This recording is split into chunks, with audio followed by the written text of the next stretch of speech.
how much can I afford to invest? As important this question is, it is variable to each and every person as everyone's financial DNA is completely different.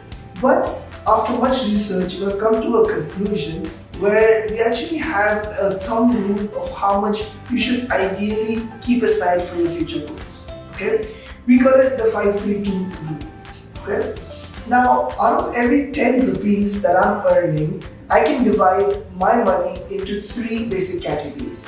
Number one, 50%. This comes up to all my fixed expenditures. This includes my EMIs, my children's education fees, my living expenditures, and all mandatory and necessity items.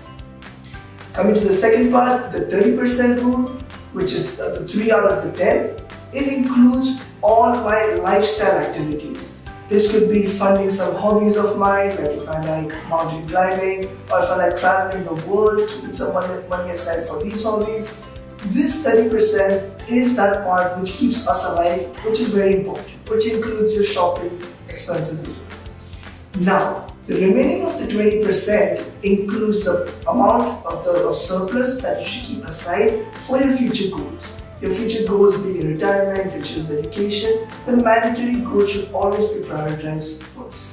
Now, rest assured, for everyone, it is completely different because everyone has their own needs and their own aspirations. So, the last 20% should be kept aside for all the mandatory goals like retirement, children's education, marriage. That amount should be kept aside.